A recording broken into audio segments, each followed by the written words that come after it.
Hello and welcome back to WayPoint Ranks. We got a good show for you today. The top 5 of the PS Plus collection. You're not going to want to miss it. Joining me today to discuss these top 5 as part of the WayPoint crew, we got Alec Bobko. How you doing, Alec? Doing great today.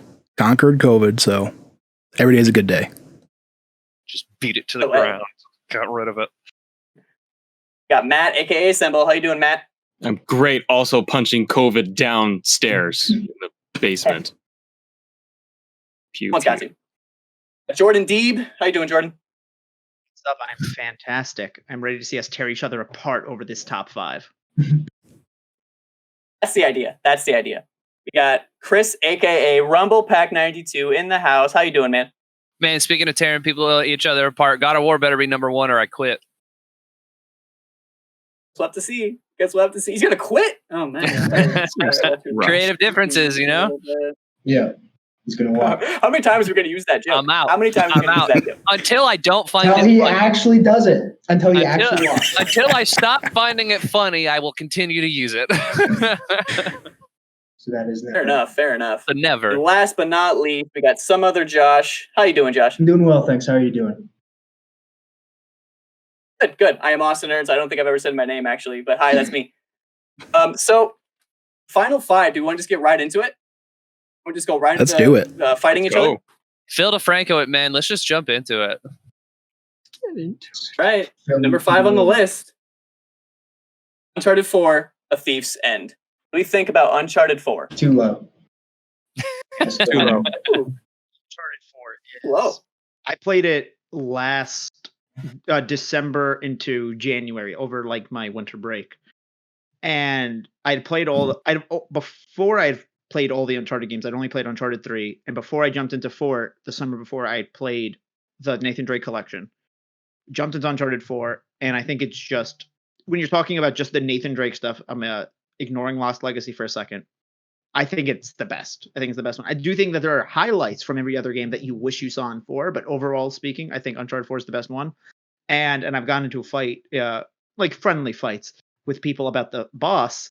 Beat the I shit. think the final boss fight is fantastic with the sword fighting and just the I love the dialogue happening where he's basically re-saying, I guess, like he's just saying all the things that Nathan Drake has done. Basically, he says Uncharted 1, Uncharted 2, Uncharted 3, and then it's just a quick time event of a sword fight.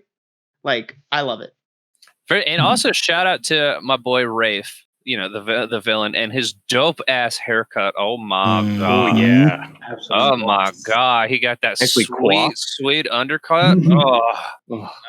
But yeah, I mean, I would agree with you though too. Uncharted 4 is my favorite one in the series. I mean, I think it's the perfect encapsulation of exactly like everything that Uncharted is. And I mean, also kind of it. And not that the series in the previous games didn't have a lot of like depth to its characters or emotional weight or anything, but it felt like Uncharted 4 took that and put and stepped up onto another level. And I mean, it really kind of got into the character of Nathan Drake alongside being like this huge like spectacle piece. And you know, by introducing his brother and diving even more into his backstory and all those things, I think it's the best Uncharted game, and I will fight people. Also, I'll stand next to Jordan back to back. We'll bring them all on. Let's go. I was always worried about how they do some of like the callbacks if they go looking at his childhood, the entire sequence with his brother. Like I would worry about when games try to do that. Sometimes it's not very well balanced, where it's either too rushed or it's way too long. You're like, okay, can we get back? Like, can we get back into it? And I always found with Uncharted 4. And again, worried that they would bring in his brother into the entire game, that it would veer away from what we love about Nathan Drake. Like it would focus on we got too many characters and too much of the backstory. But I feel like they nailed it on every beat for what an Uncharted game is. And I love 2 as my personal favorite. And then replaying 4. There's so much in there, and then the way it wraps up. And yeah, I totally agree with you too, Jordan, of the boss fight for me was one of those best ones, because I think a lot of conversations in the community is how boss fights are such a hard thing to get, like how to nail down. They're either do 3 rounds and beat them, or they're crushingly difficult, or they don't really tie with the story very well. And I always found that boss fight was just fun, and it wrapped it up. The stakes are there too. So you broke out there. I think he said there's snakes in that plane. I said the stakes of the boss fight are very well, like when you're in it, you know what the stakes are, and it's a very personal story, which I also found interesting versus the other 3, which tended to be a little bit more, not world ending, but a bigger issue. Mm-hmm. Yeah, it felt more grounded. I personally feel like personal stories, especially with comics, stuff like that I always connect with those stories better. So the fact that it was almost solely on maybe not Nathan Drake, but his surrounding family, I really enjoyed that. And we have to talk about the Crash Bandicoot scene. I can't not mention the Crash Bandicoot scene. That was dope. I did not see that coming at all. It was absolutely just blew me away, and it was only like 15 seconds to a minute of however long it takes you to play that level. But I loved it. I absolutely loved that callback. Twice. And I remember feeling the fact that they hit you twice. I remember feeling super worried that they weren't going to give Nathan Drake a proper send-off. And I think they delivered 110%. I absolutely love this game. I do think 2 is better. That's also the nostalgia for me, I think. I think it's just because Uncharted 2 was the first Uncharted I played, then I went back and played 1. And then Nolan North, got to give a shout out to that guy. Absolutely defining the role, whatever he does. So if you have that guy behind the helm, it's hard to fail. And I mean, it was one of the first games, and correct me if I'm wrong, but I believe it was one of the first games though too, to where they were like, what if we took the 2 most prolific voice actors ever, Nolan North and Troy Baker, and put them in starring roles together? And I mean, it's one of those things where, I mean, their chemistry is just so good. It's like you immediately believe like the relationship that they have. Yeah, I mean, they're so great at what they do. Yeah. Yeah. What did you guys think about multiplayer for that? For the whole game? I mean, the franchise had it throughout, but as they went into the 4th iteration, I actually played the hell out of Uncharted 4's multiplayer. Like I thought it was never awesome. Any of them. I thought it was awesome because there aren't a lot of like multiplayer 3rd-person shooters out there, and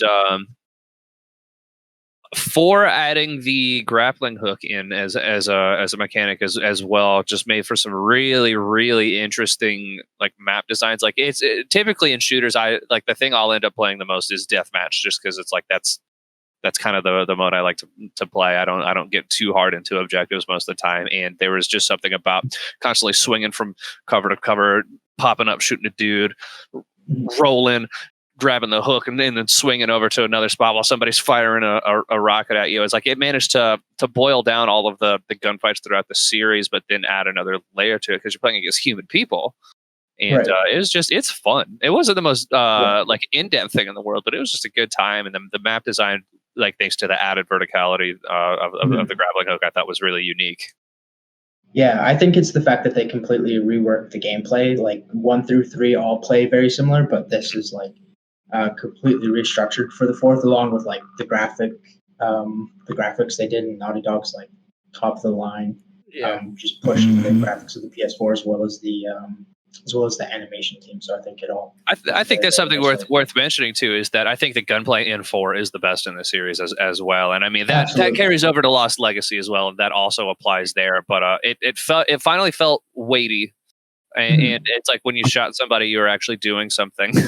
Right. I recently replayed through all of the games, and something I just kind of forgotten, especially in the first 2, is that enemies were really bullet spongy. Like even on normal difficulty, they took a lot of hits, and that kind of pulled me out of it. Whereas Nathan does not take a lot of hits in 4, but neither do enemies, and that made the combat. It just felt a little better. Like I don't necessarily know how to describe it other than that. It just felt better. Sounded good.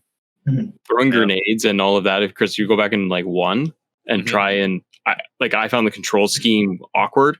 Oh yeah. And I think there was just an awkwardness to like having to aim for your grenade and throwing it. And it was, when you compare it to where they started and the evolution of it, it's night and day, obviously, but they crushed it.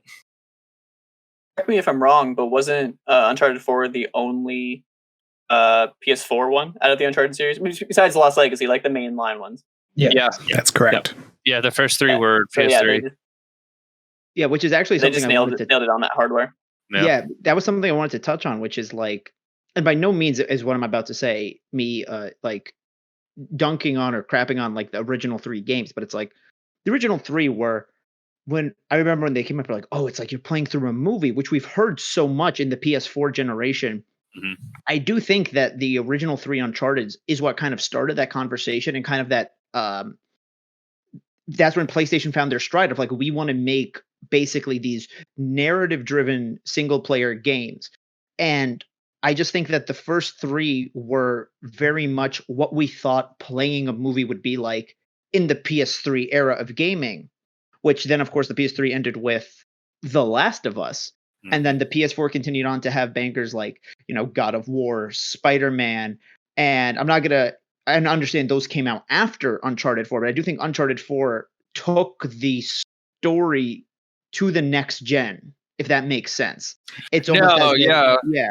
I completely agree with you, and it does sound weird to say, but you can see the fingerprint of The Last of Us all over Uncharted 4 as well. Mhm. Just in terms of like the camera footage, even how close the camera is, the way that Right. I mean, even like it feels like the levels are almost a little more like Well, intentional rather than they were right.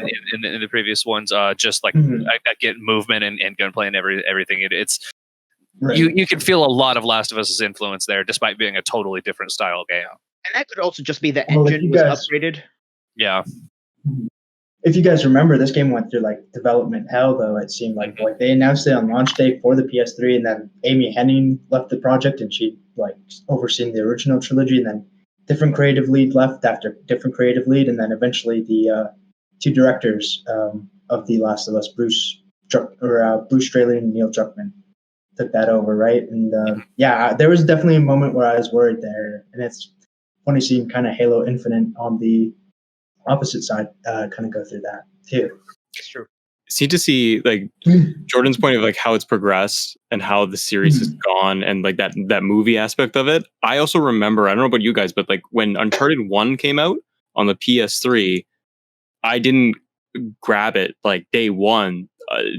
Drake's Fortune was a game that I grabbed probably a year after it originally came out because I mean we had nothing previous to that, and then seeing what they did with that idea, that nugget of like it's a movie style game with the gameplay, and like I just love how they utilized the weapons and how they took a direction of storytelling. But for me, it was always one of those games when I first got it. I was like, oh yeah, I've heard about this Uncharted game.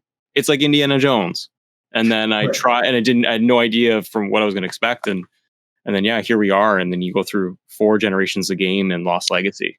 that was how I picked up the first Uncharted, which I didn't wait a year. I think it might have been like a couple months after it came out, but it was because I went and picked it up because it was described to me. It was like it's like a modern Tomb Raider was how they described it to me, and I was like, oh, I loved the old Tomb Raider games, but to have one that's kind of like fits like the current day and era at the time, which was very early PS3. I don't remember if it was launched or not, but I know it was close. I going back and playing through it again, that first one is pretty rough around the edges in a lot of ways. Like I think 2 is really where the series like became Uncharted, and that was my favorite one. Also, just to 31, 2 was my favorite one until 4 came along, because 4 again, you got the character death. Also, 4 is about pirates, and I love pirates, so that swings it for me already. Pirates are cool. Pirates are cool. It was The opening released scene though in Uncharted 2. November 2007. So I don't think that's a launch title, is it? That would have been close. I think I thought it was on the PS3 box. launched at 07. I thought it was on the back. PS3 box. launched PS3. November 2006. Did it really? Yeah, I always forget that too. I would associate them with a little bit later. But yeah, so it was about almost exactly a year. Wow. After. Okay. Yeah. PS3 really didn't have that much going on at launch, did it? Nah. Resistance, Fall of Man. Launch windows usually don't have much Yeah. at all. This next gen is kind of like an outliir when it comes to like launch That's true. windows. And even this gen isn't exactly fantastic. Like I mean, there's Spider-Man, but other than that, if you're not into Soulsborne games, then there's not too much. Assassin's Creed. Spider-Man. Bug snacks. Bug snacks, baby. Ooh, Okay, all right. Well, how about we move on? Instead of just attack? Talking about bug snacks. That's a packing game. It's like 2 hours, so I don't really count that as a launch dare game. But so before I move on, I feel like we heard from Alec the least. Is there anything else you want to say about Uncharted? Nah. I mean, everybody's took the words out of my mouth. There's nothing really I could add. All right, no. Okay, so number 4 on the list is Resident Evil 7, and let me tell you, I haven't played this game. I watched the playthrough because these types of games are not my thing. I do not like the over-the-shoulder camera. It drives me absolutely nuts. But I thought this was way too high. But again, I didn't play it. So I just don't like horror games. Everyone attack me. And I'm out of this. Okay, so here's the thing. I love Resident Evil 7. It might be one of my favorite Resident Evil games. I agree it's too high. It should not be above Uncharted 4. But Resident Evil 7 is kind of a landmark title for Resident Evil in that 5 and 6 were not super well received, and tonally they were going very, very far away from what people wanted from Resident Evil. And so 7 was it was both a return to form to where it's like, we're going to make this a survival horror game again, and not like this weird like co-op action thing that it was becoming. It was super over the top and weird.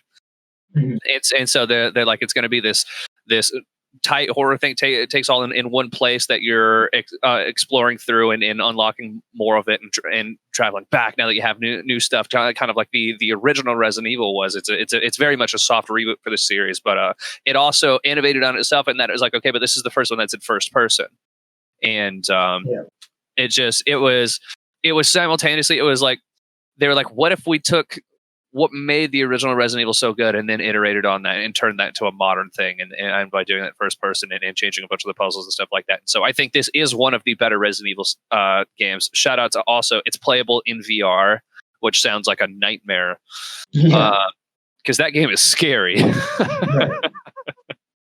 No, thank you. Right. That game is scary. I think someday. I will say one thing just real quick, that Resident Evil 7 was the first one I even considered playing in a long time. Like, I've heard really good things about 4. Apparently 4 is like one of the most complete packages for a Resident Evil or a game at all, like ever made. So I thought about playing that one, and then 5 and 6 were like barely on my list. So we're at 4 you can play because 4 not scary. Yeah, but the only reason I don't play these games, honestly, is because of the over-the-shoulder camera. I cannot stand that. So Resident Evil 7 being first person, I was like, hey, this might be for me. But then I always feel personally that, like, since I haven't played the other ones, I'm going to miss out on some lore or something. No. Resident Evil 5 is not scary. It's like I said, it's a complete departure. Like, I'm not a Resident Evil guy. I played 5 and I beat that game because it was third person. Gears of War. Yeah, it was Gears of War. So I was like, oh, it's Gears of War and zombies and a little bit of horror. Okay, I can stomach that because I'm a baby. So yeah, if you want a bad horror time, there's 5. Did I say that I didn't play because they were scary though? No, Did you I say didn't. that? You said you didn't like horror games, so I assumed they were scary. It was a scary thing. I don't remember saying that. That's the thing. No, he didn't. That, but I don't remember. I don't think he did. He just said the over-the-shoulder thing. Okay. Which fair. The over-the-shoulder camera is what drives me nuts. So I mean, only 4, 5, and 6 do that, and 4 was kind of what started the whole over-the-shoulder thing. And you can see that influence everywhere. I mean, Dead Space is basically Resident Evil 4. But no, 7 is in first person. It's very scary. It's not an RPG, but I mean, it is this sort of thing to where it's like you play in one location and you solve puzzles throughout it, and as you unlock new items and stuff, you go back and you're exploring more of it. I actually don't want to say too much about the story because it's worth playing, I think. Yes, Matt from assemble.com. High five. Hi. That's a high five. Why? How does it separate or differ from, like, is it that it's the top tier of the horror genre, the medium, I should say, for games? Is it, because I don't play horror games, I am aware of them, but like, why does it make it such a high ranking? Is it because it's the best of the Resident Evil series as a whole, or is it just because it's the best Resident Evil and it is the best like horror game in the genre? I would put it up there as just it's just a really good horror game, but because it's that good though as well, it kind of just becomes one of the best Resident Evil things, because not only is it a great horror game just if you wanted to play something scary, but also it's the best version of what Resident Evil does, I think. Right. I mean, I know Well, 4 is a big one, but I mean, I think it's both like the legacy of the Resident Evil name, but also the fact that like they took 4 years off between when they released Resident Evil 6 and when they announced Resident Evil 7, and in that time you saw Dumpster like Fire the 6 market was become, too. yeah, I liked 6. Don't trash talk it. It was terrible. But in that time, though, in that break, you saw a lot of you saw the market become oversaturated with all these first-person horror games like Slender, Amnesia, Outlast, and I think it's the polish of Capcom of a big AAA first-person horror game with the old school Resident Evil elements. Mhm. And I'm excited that they're continuing it on. If you look at Resident Evil as a whole, like they operate in trilogies. So like the first one's like fixed camera, and then we had the action over the shoulder ones, and now I'm excited to move forward with 8 and some more first person goodness. It's very cool that 8 is actually it's a direct sequel to 7, which rarely happens in Resident Evil. Right. So it's like you're playing as the same character, you're in a new location, and I mean it'll be a similar style of gameplay, which I'm excited about that. But I mean, yeah, it's also, again, it is a soft reboot in that the majority of the story actually doesn't kind of touch like the other games, like lore wise, like at all. It's very removed from the rest of the series, with one exception at the end. And I think the next game is going to start like working some other concepts in there. But I mean, it's Absolutely. they'll probably tell you what's relevant from previous games and what isn't. And that's one of the aspects I look forward to the most with 8. Yeah. It's just some return of some legacy characters. It's the 8th game in the series, but you don't have to have played any of the other ones in order to get into this one. But I mean, yeah, I do think it's probably tied for the best Resident Evil game with the remake of Resident Evil 2. Like I think those two are both what Resident Evil is, like the best showcase of what Resident Evil is. Okay, so 4, 7, and 2 remake. Yep. That'd be dope. So when I watched the Let's Play, what I watched, the garage scene. If I say the garage scene, do you know what I'm talking about? Yes. Yeah. That whole thing was absolutely hectic and crazy, and I loved watching that. Like I can imagine playing that was just great. Like it seemed well designed. It seemed like it got you going. It just seemed really good. It's rad. Right. I forgot the second point. Shit.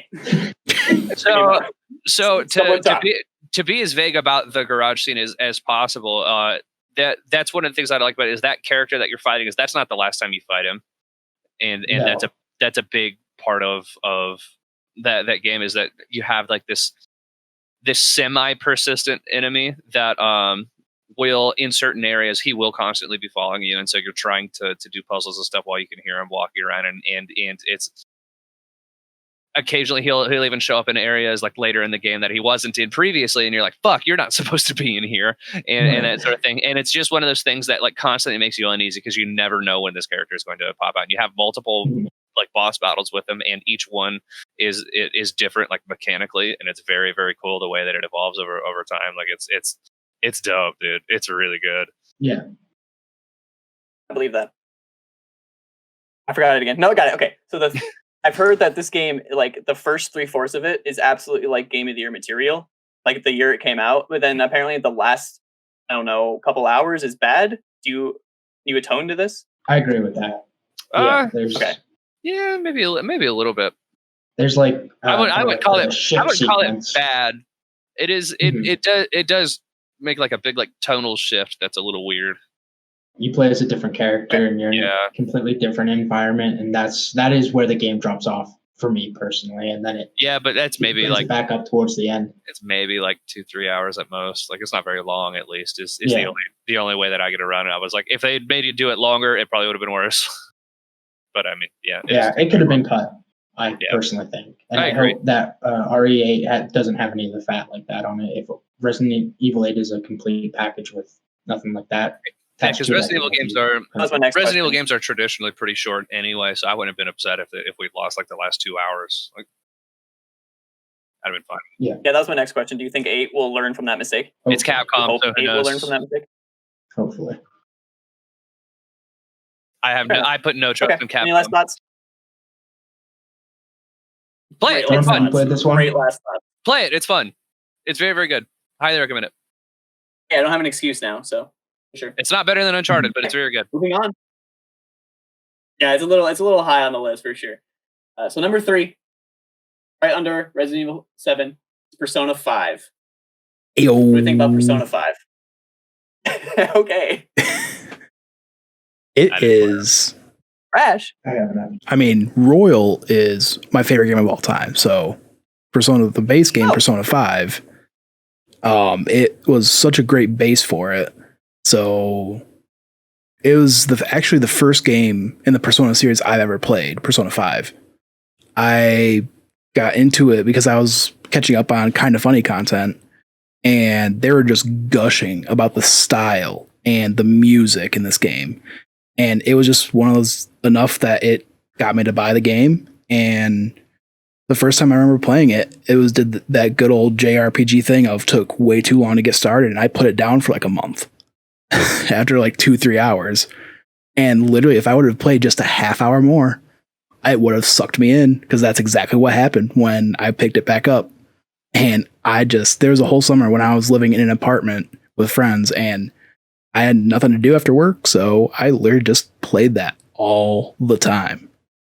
And it just, like, every dungeon just kept pulling me through the story, and it is such a good JRPG. Like, as somebody who doesn't really play JRPGs that much, I highly recommend this game. What was the best thing for it? Because not have played any of the Persona series. Mhm. Is it the JRPG mechanics? Is it the story? Is it just kind of the whole thing? Like what grabbed you the most? For me, it was just the style of the game. It is one of those games that just oozes style out of every orifice.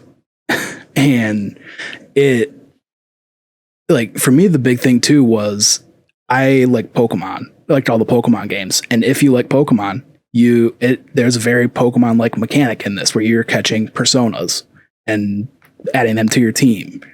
But you're also living that dual life where you're all a high school student, so you have to make sure your grades and your social life is good. But then there's also that life of you as a phantom thief, where you have to change all the evil adults' hearts.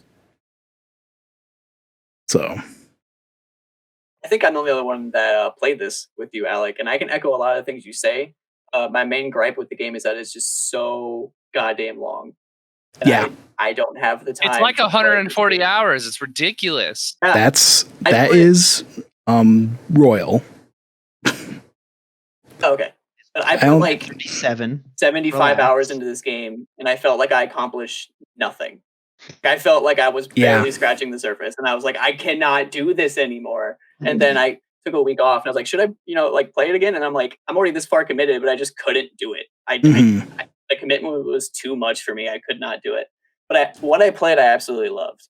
The palaces are always really interesting to go through. The story the story doesn't like force anything on you. It's like cliche things, but done well. Like the first person that's like the main villain is absolute trash. He sounds like the worst in the game. Yeah, Kamoshida. He is the worst in the game.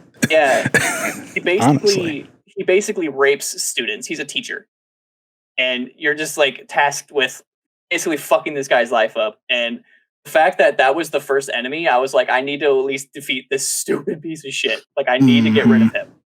So then I got through that, and then that's what carried me through the like hours and hours and hours of like, when is that other beat that like propels me to like actually want to play this game, and it never came. But 75 hours in, I was like, I'm sorry, I'm out. So that's what it was for me. So as one of the many people on the panel that didn't play it, however, my roommate at the time did, and I mean he'd played the previous Persona games and loved them all, and so I just wanted to kind of give a shout out to, like Al said, the style is the whole game is gorgeous. I think it's the coolest like UI design I've ever seen in a video game before. And then I also want to give just a huge shout out to the music, because the soundtrack of that game is incredible. Like, I haven't played the game, and I listen to a bunch of the tracks on it all the time. Like, it's awesome. Also, wake up, get up, get out there. That is my alarm. Yeah, man. That is my alarm every day. Now, however, I do have a gripe with it. I have one gripe with it. All right, and so I'm gonna air out my grievance right now. Because of Persona 5, we now have one of the most annoying characters in Smash Brothers to ever play against, which is fucking Joker. They introduced him into Smash, and he's broken, and I hate him. How dope was that PlayStation trailer? All-Stars Battle Royale, a real fighting game? Shut up, Josh. How dope was that reveal trailer for him in Smash? That reveal trailer was very cool with the letter and everything. That shit was dope.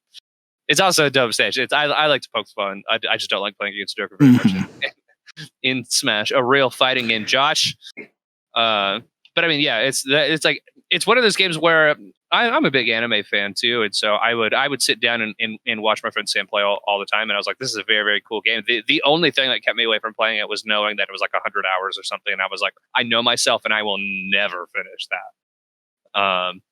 But I mean, it's very, very cool. The bits of the story that I saw were awesome. Like the dialogue's all great. All the characters are really fun. It is kind of cliche in a lot of ways, but it's you kind of don't care.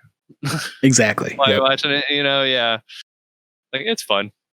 I would say to anybody, at least play through the first dungeon, because that way you get the style of the game. You get some really cool soundtracks. Like this is the only game that made me download iTunes and buy the soundtrack just because it is that good. Al played this game and it was like, yeah, I want to spend more money. Exactly. Like, no, I'm just saying because the soundtrack's not on Spotify. So I'm like, I want to listen to this. It's a shame. It's a huge shame. For real though, that first palace could have been like an origin story for small compact game. It was really good. That first palace is probably the standout in my mind from what I played. Mm-hmm. So I'd say any last thoughts? I think only Alec and I really put hours into it. So yeah. I keep hearing such good things about this game, and for a second I was like, I should check it out. And then I remember that outside of Pokemon, I don't like turn-based.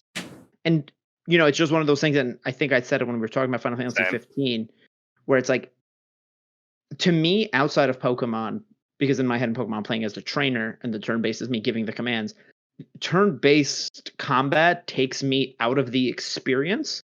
Yep. Because I always say, don't let me play as this super cool-looking anime guy with a giant sword, and then just stand there like a doofus while somebody just comes and pokes me. And then I have to go up and poke them. Like, I want action-based combat. So Persona is one of those things that, like, now that it's on my radar, same with Final Fantasy, once they switch away from, are we all just doing it? Yes. Once we switch away from turn-based, I will probably give that a shot. Jordan, I'm the same as you. I've never been able to get into JRPGs. Tried a little tiny dash of Final Fantasy.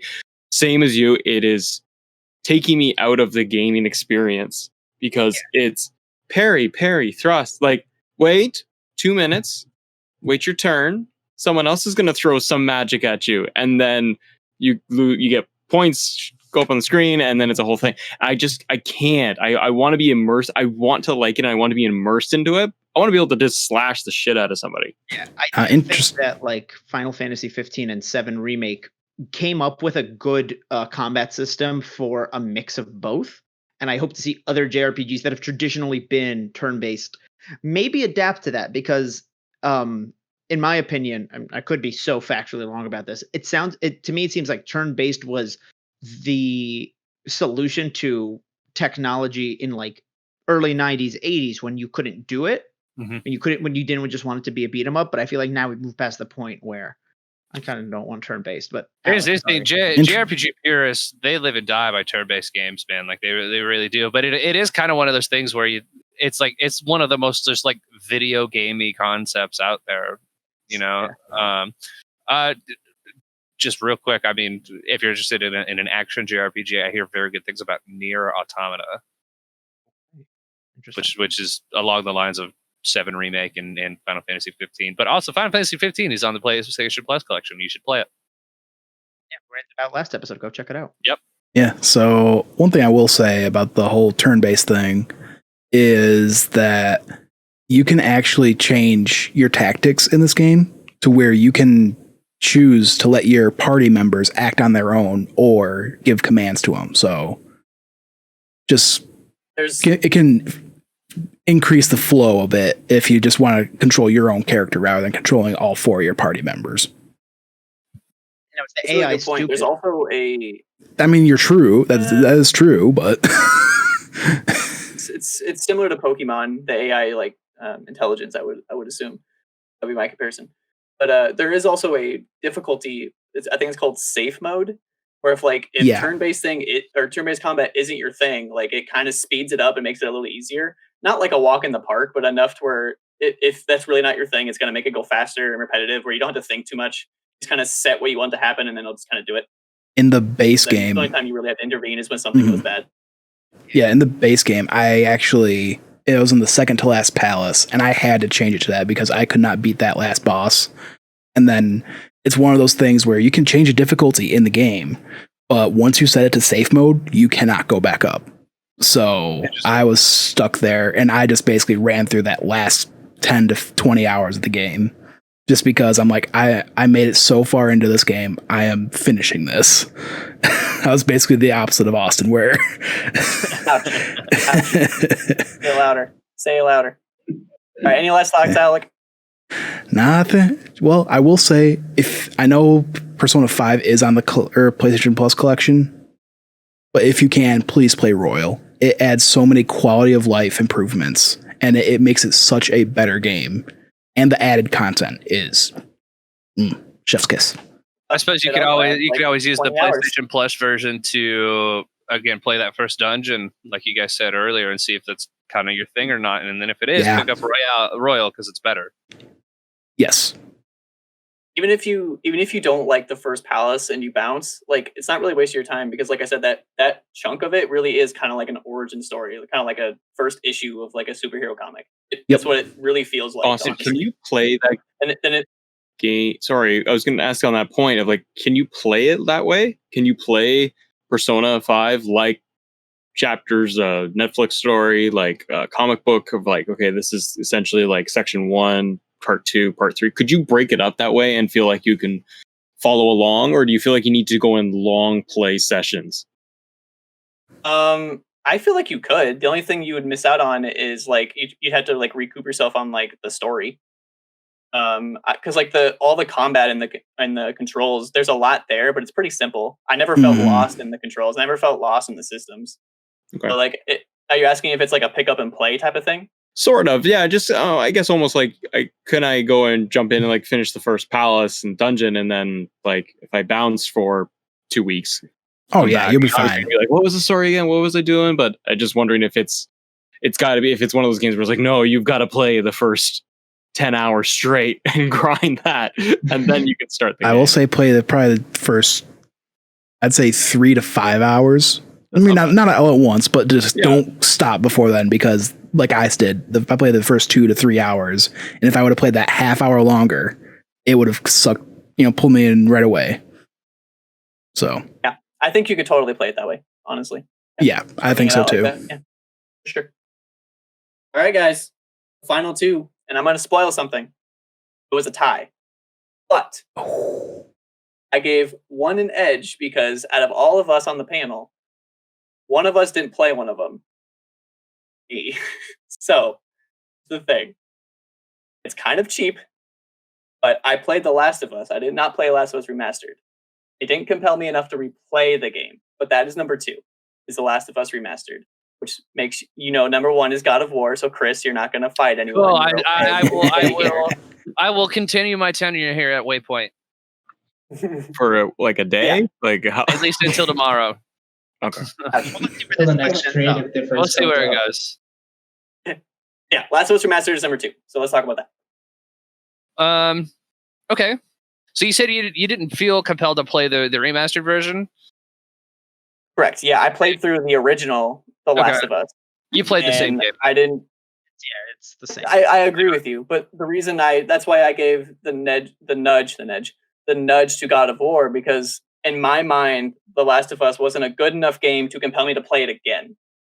Whereas God of War, I've played 3 times. Damn. Wow.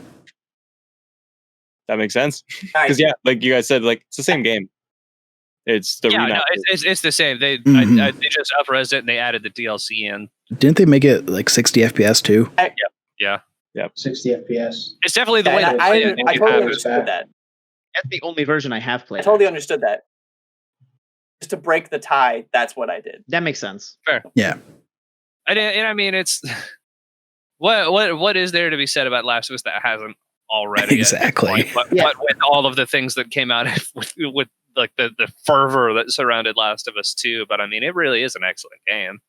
I It is. think It's a simply masterpiece. put, Last of Us was the biggest. I'm not going to say the first. I'm going to say it was the biggest and most mainstream game that showed that games could be art Mhm. in both, not just you had games before it that would do something creative with their animation, but like I'm talking art the way you compare a film.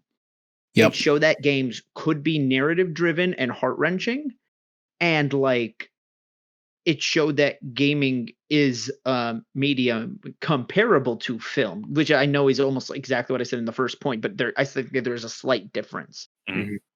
And like you just hear story after story of people who are like, I was a 360 person. I went out and bought a PS3 because people just kept raving about this game. And I do think that like, we're only 7 years removed from it, which is a lot in one sense. But when you think about the games that really shaped gaming in like the 90s and early 80s, were so much more farther removed. I do think Last of Us has its place in history, and deservedly so, where we're going to say that was the game that changed the way people made single player narratives. Oh, absolutely. Mhm. There's Yeah. something to be said about when it came out, because it was one of I think it might have been the last Sony first party game on the PS3. Yep. Like it was very late in the PS3's life cycle, to the point where I believe Last of Us Remastered was a PS4 launch title, so that because there were still people talking about it and It playing. came out like the August after, like Yeah. the summer after. Yeah. And yeah, it's I initially I was like I was already on board with the game when they had announced it, because it's like, hey, it's a Naughty Dog game. I was like, cool, I'm in. And I had actually moved out here to Ohio like the year that came out, and I didn't have a lot of money at the time, and so I was like, well, I can wait and I'll be okay, And then I would go on like r/gaming or r/games on Reddit, and I mean, people were foaming at the mouth over how much they loved the game. Like I hadn't seen any like so many people talk about a game like Last of Us, like I don't think ever. To the point where, yeah, it's like I knew people who were like, yeah, I went out and bought a PlayStation so I could play Last of Us because I'd heard so much about it. Like people lost their minds over it. Yeah.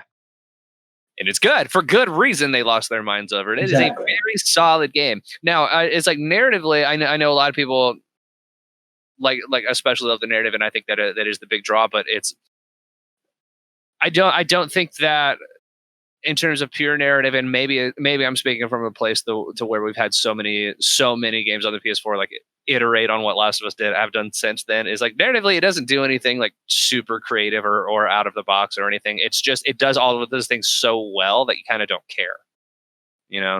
It's a very traditional zombie story. Mhm. Also, and if I could shout this out, I think I brought this up on This Is the Waypoint yesterday. But one of my favorite comparisons to The Last of Us I've ever seen was in Donkey's review, to where he's like, Last of Us is zombie up. You got this old man who hates everything, meets this kid, goes on an adventure with the kids, decides that he doesn't like the kid, that he kind of likes the kid and finds himself again. I'm like, yeah. Kind of. Thinking of it like that, We did definitely mention it on This Is the Waypoint yesterday. God of War is kind of the same thing. Oh yeah, 100%, but Doesn't better. meet the kid. And that's where you get a game like God of War because of what Last of Us did, or at least there's Absolutely. inspiration there. Yeah. And I think you get games like Ghost of Tsushima. All of those really, I think we tend to look at a new, exclusive, console exclusive titles that are heavy narrative driven, and we go back to compare it to Last of Us. Yeah. Not in terms of gameplay or anything like that, just Mhm. like Jordan said, like that game did all of these things. It bridged the gap between art and gaming, movies, cinema. And I think we look at a game like, oh, God of War. Oh yeah, it's like Last of Us. What do you mean? Well, just in that it's polished to the nth degree in everything it does. And that's where I think it's the only game for me, guys, that like probably ever that my wife has actually sat down on the couch and just watched me play. Mm-hmm. outside of like, give me the controller for Mario Kart. She would never sit down and play a game. So for her to sit there and me just be like, hey, there's this really cool like zombie game, but it's a really cool story. She just kind of was sitting there and then just started watching and just sat back. And it's me, just not even like cutscenes, just walking around and the dialogue and the story and everything, and then getting through the cutscenes. Yeah, that's what it does differently, I think, is that it draws a bigger audience in, and where you guys are saying it had people go from a 360 and buy a PlayStation. Yeah, in fact, the first time I'd played it, I played with Brittany kind of in the room, and she likes video games. There's a good handful of video games that she plays, but she never got like super deep into them. Doesn't really play anything like shootery or anything like that. Like I think she's put over 200 hours into Animal Crossing at this point now. But that was one of those games though, to where because like you're saying, it is like kind of, I don't want to disparage like narrative games that came before that, but there was something about Last of Us that really appealed to a much wider audience. And I started up for the first time and I played that opening. And I mean, it's for anyone that somehow hasn't played Last of Us, I'm not going to say what happens in the opening, but it's like that's the first time I think a video game has ever made my wife cry. You know, like that's still when I think of just like emotional, like heart ripping out moments in video games. I go back to the unbelievable opening of The Last of Us. Like every moment of like the first 20 minutes of that game is perfect. Yeah, funny that you mentioned the opening, and this is about to sound very morbid, but like stick with me here. When quarantine and everything first started, I had a cousin of mine over who is not from this country, goes to school here, so she stays with us on times that she has to take off. And this was the thing. There was actually a statistic that a lot of people started watching Contagion. Yeah, I did. So we watched Contagion together, me, my sisters, and this cousin of mine.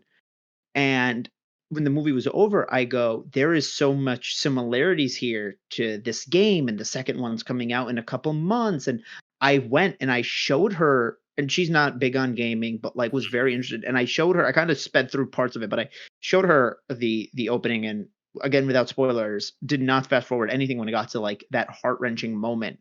And it got her. Like, and that was just the first 20 minutes of the game. You know, we hadn't even gotten into what happens later into it. So, there's so many more moments like that. Yeah. Too. I know. Also, just kind of like a shout out to it appealing to wider audiences. My dad played the game, and my dad's a gamer. He plays lots of games. But the one thing he always refuses to touch is zombies, because anything that's like zombie-esque absolutely terrifies him. He hates them. Doesn't like anything zombie related. It's like the one thing that he's scared of. Sorry, I'm shouting you out like that. I'm putting you on blast like this, Pop. But he sat down and played Last of Us 2. He's like, I've heard too much about this to be able to ignore it. And he played through the whole thing and loved it. He loved it enough that he went and bought the second one and played that again, which was very zombie-like as well. And I mean, the fact that he found the narrative strong enough to kind of push past this genre that he typically hates, I always think is so impressive. Like you think about that. What I think is one of the most terrifying things I've ever played in a video game, which is when you're in the hotel and you fall through the elevator shaft and you're in the bottom of it and the lights go out and you have to turn the generator on. I shit my pants playing that, man. Oh my God, it's so tense.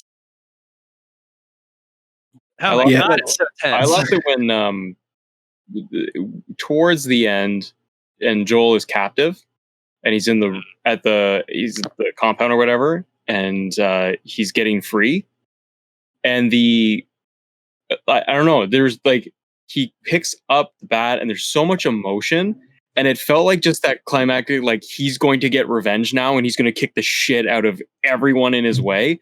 That moment, I don't know, just got me, where I was so amped up and just ready for like, just get everybody.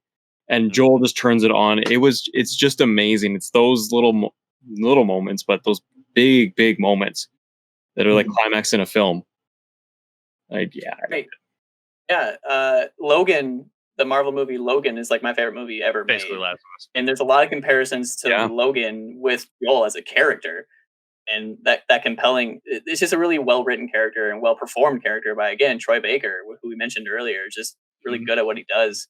I do have two things that I want to bring up. I think it's a testament to how good this game is, that the fact that it is a zombie game.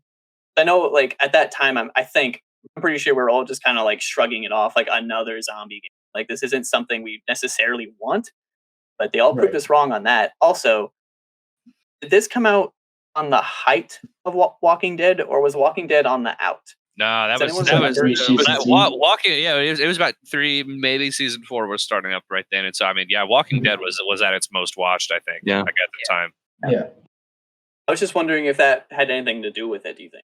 Probably. It probably got more people to at least check it Probably. out. We did For have an sure. oversaturation of zombie stuff around that peak of Walking Dead, and I think Last of Us also propelled that. And you know, at its core, it is a zombie game. I'm not going to argue against that. I will just say I think it is and I know none of us are doing it, but I think it is a disservice to simply call it a zombie game. Yeah. Absolutely. Oh, It yeah. is so much more, and it's one of I those agree. things where I they agree. take this thing and then they push the boundaries in every direction. Mm-hmm. Well, notice there too, Jordan, like what we're all talking about. There is no mention of zombies. Yeah. None of us are like, oh yeah, the clickers do this. They're amazing, and then they Yeah. they help the story. But we're all just like, it's the characters. It is the Yeah. narrative. It's I'm the just saying to anyone relationship. listening, they might just be like, "Oh, it's just a zombie game. I don't know Yeah, everybody you're like, rants no, about it. Is it it the is best absolutely zombie not. game?" It's Yeah. like, no. Yeah. The best part of this Yeah. game don't come from the zombies by any means. I mean, technically, they're not zombies. It's a fungus. Which is also clever, though. I think, though, too. Oh, yeah. No, it is. I It's think like the way yeah. that especially it's like you think about like the iconic like enemy from the game is the clicker, which in the game is blind, and that's not typically something you get in zombie games. And so the fact that anytime that the clickers come up, it's like if they get close to you, you die. Like you have to start that over again, and it just makes them like immediately dangerous. It's incredible sound design, like the sounds that they make, and so it's like you hear one off like in the distance in another room in this building somewhere, and you're like shit, like it's that immediate dread of like fuck, there's probably a bunch of them in there. Or when you do get caught, and that sound, that cue of that little like almost string of where it's stretching, and you're getting bit, and it's so instant every time. It makes you just go, oh, like you didn't expect it. And so it's just it's brilliant design in just that it's like it's survival horror and that it's just like you constantly just don't have enough ammo for whatever it is that's about to come your way. It's like you really don't. And it's zombies aren't the scariest thing in the world, but it kind of like puts that sort of like it's like a different kind of like a dread, almost like a horror, like a scary of it's like I don't have enough resources available to me to be able to get through this, and so it's like I'm going to have to figure out how to sneak through them, and I think it's very unique within like the kind of like zombie game circle where typically you're like shotguns, bitches, and that's not the case here. Chris, that's where I see the two, I guess, similar games in that for developer wise, but like Uncharted, the older Uncharted's to Last of Us, different games, but similar ideas. But like when we talked about earlier, how, you're shooting guys in Uncharted 1 and 2, and you're just unloading rounds and rounds on them. Yeah. And I guess and I understand it's the style of game, but you then contrast to Last of Us and you're like, okay, I've got 3 bullets for my pistol and a brick, and there's 8 clickers, and I got to sneak. And you're like, well, now how do I do this? And then you keep restart, or you die every time, and then you got to restart. And you're like, well, I don't get more ammo. I know that there's going to be one little box here, and that's it. And it's amazing how that game forces you to change your approach, your strategy, or just how you feel like playing. You can go through very stealthily. You can go and try to like grab a bow and grab a shotgun and go crazy and run.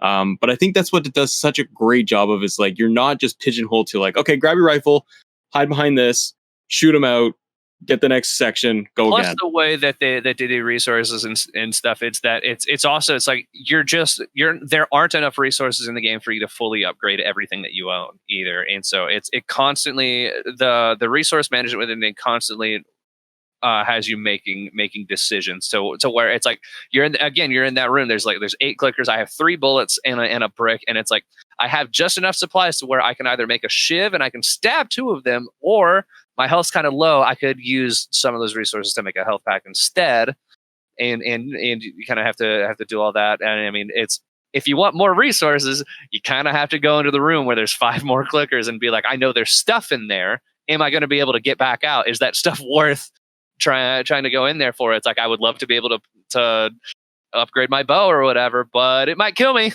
Or you grab and you're making like a smoke grenade and you're like, okay, I'm just gonna I've tried this 5 times. I'm just gonna throw a smoke bomb and I'm just gonna run. Yeah. You run as far as you can in the woods. Molotov guy. I was gonna say Molotovs, because then hopefully then the clickers would run into each other and yeah. So Great game. kind of Absolutely great game. kind of a for me like this is more the PS3 version than the remastered.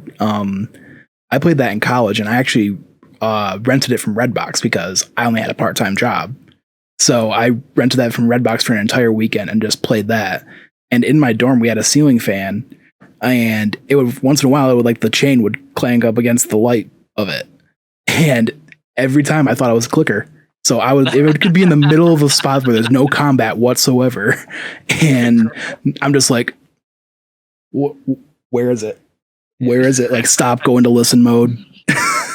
But I actually didn't play the remastered until last year. I want to say like late November, early December, in preparation for Last of Us 2. And man, that game, it every moment just still hits years later. And go play remastered. Like Al is That's my only Last 2. Maybe it's because we're not as far removed from it in the gen cycle, but do you find 2 is more memorable, has a lasting appeal to you, or do you feel that because 1 is 1 and it is the first and it does all these great things, do you think that there's just more, like, I guess it's the simple question of what do you like better, 1 or 2, but what stands out to you more? What do you guys think is going to stay with you longer over now we go to PS5? Me personally, I actually like 2 better. It hit it. I mean, it is the first game hit me very, very hard. But that second one, it's like I said earlier, it does its narrative extremely, extremely well. But I don't think there's anything like necessarily new, like narratively that they do in the first one. Whereas the second one was extremely ambitious in lots and lots of different ways, and a lot of the choices they made in that game. And I mean, it's controversial, but I love the narrative of Last of Us 2. I thought it was brilliant, and it's one of that. Just like the first one, though, I think the second one is really going to stick with me for a long time. I think about it all the time still. Like, and I played it like when did it come out? Like whatever. Like I occasionally I'll just think about it and be like, damn, that game was insane. And so it's hard to almost compare the two because they're extremely different in lots of ways. Oh yeah. But I mean, if you're just in terms of like what do you think is going to stick with you more, I think 2 is probably going to affect. I think 2 has affected me more than the first one did. Austin, Josh, what do you guys think? I'll go first real quick. I personally think I've been holding this in. I personally think that part 2 does literally everything better than part 1. In my personal opinion, I think even the narrative. I think the fact that every beat of revenge in that game, you hate it.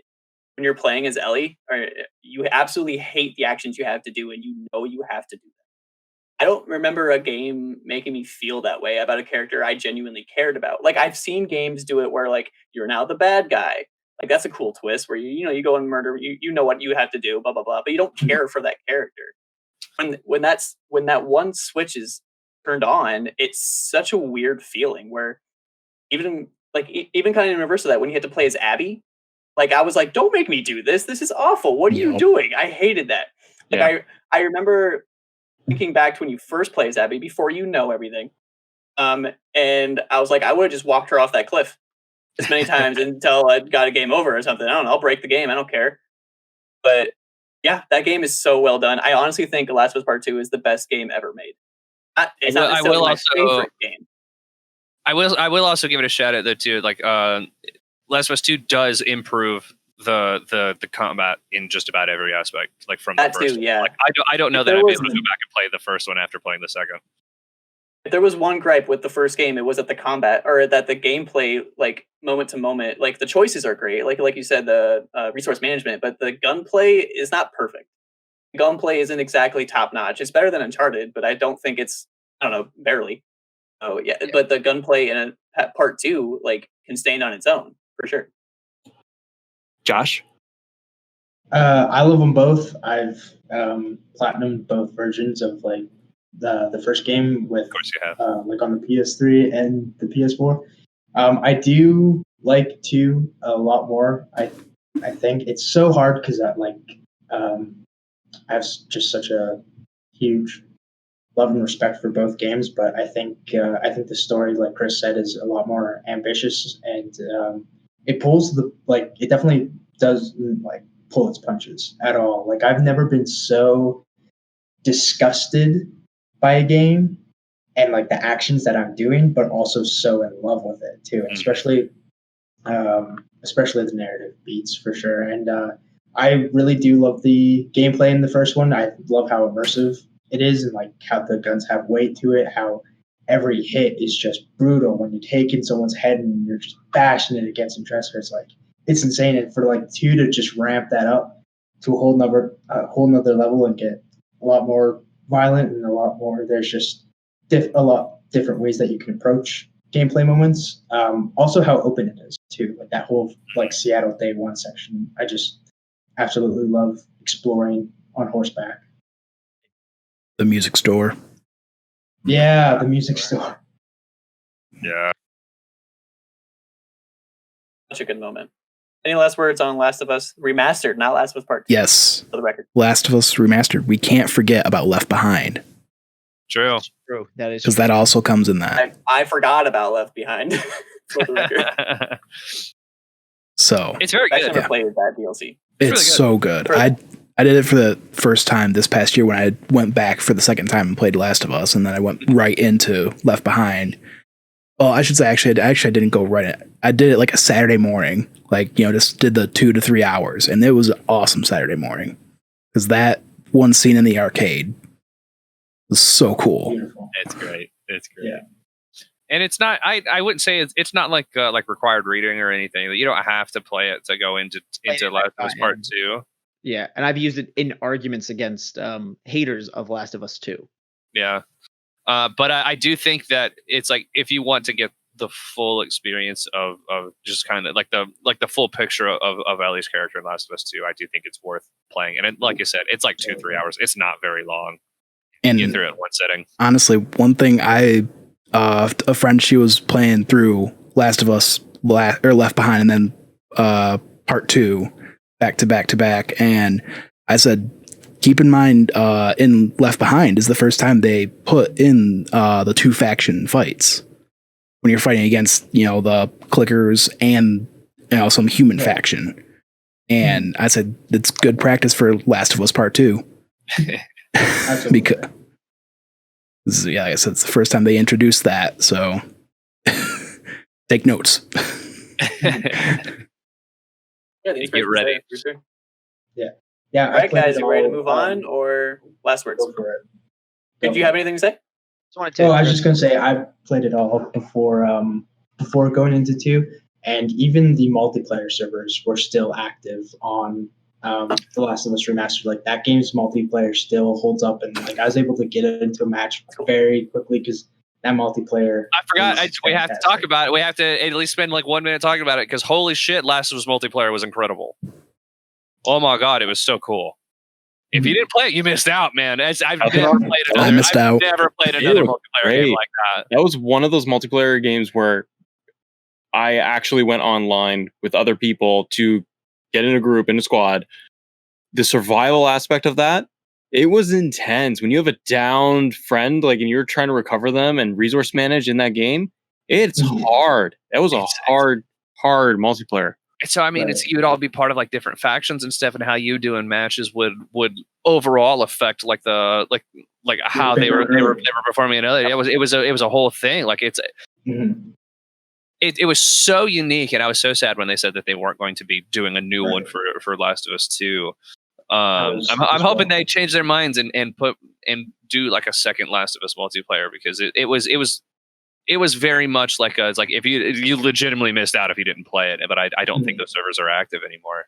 That'd be They a are- great they piece are. though, if True, They that are. part. you did it for next gen for PS5, like a year from now, and they're like, hey, because you're not going to get another Naughty Dog Last of Us game for a couple of years. Yeah. But if you had like just a next year, and they were like, here is a standalone multiplayer for Last of Us, It's just or part remaster it. it's part of Last of Us Part 2 remastered.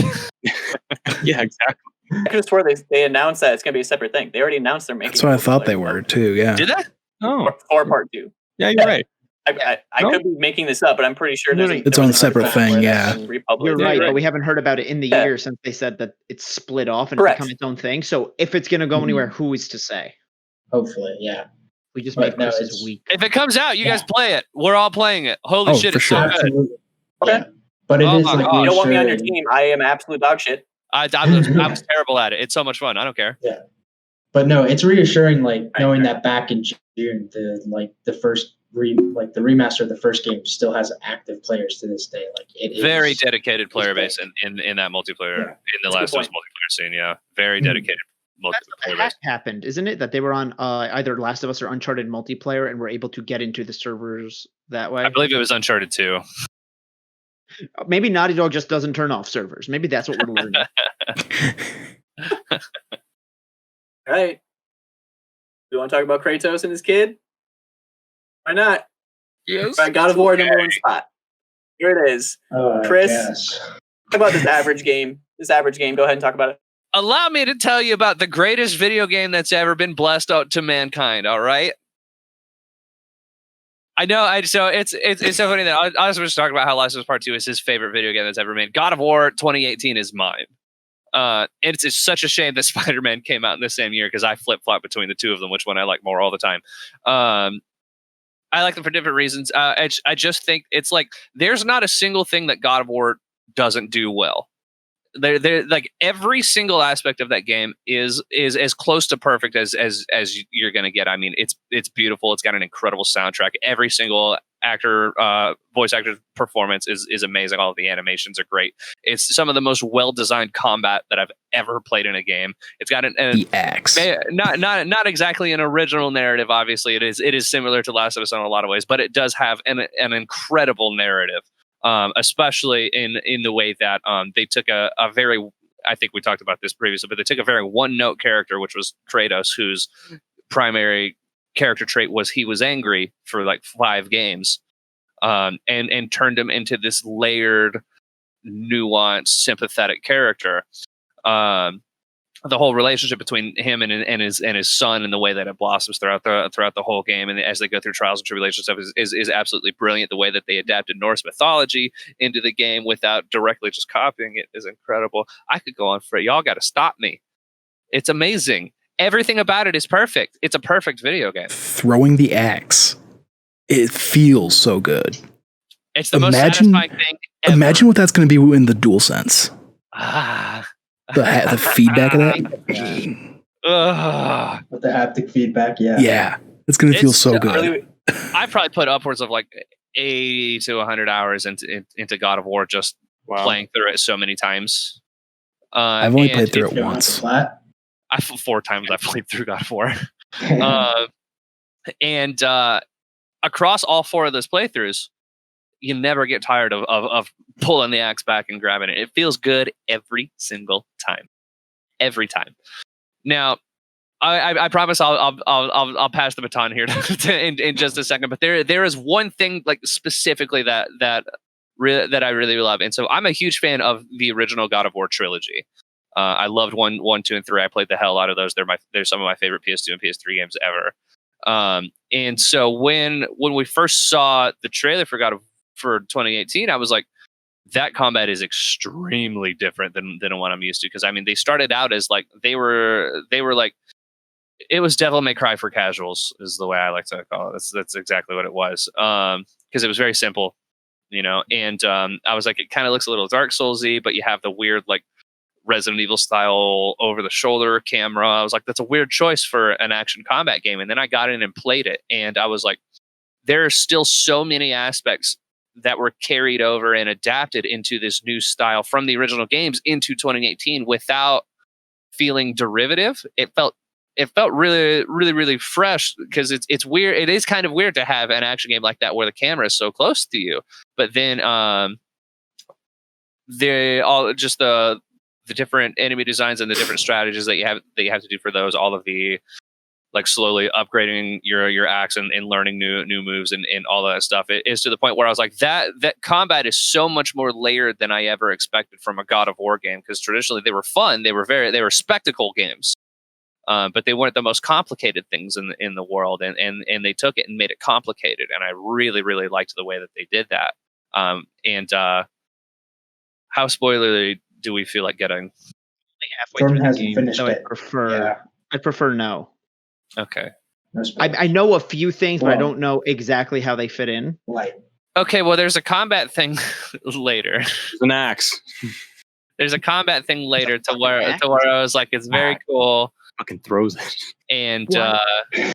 Axe body Mhm. spray.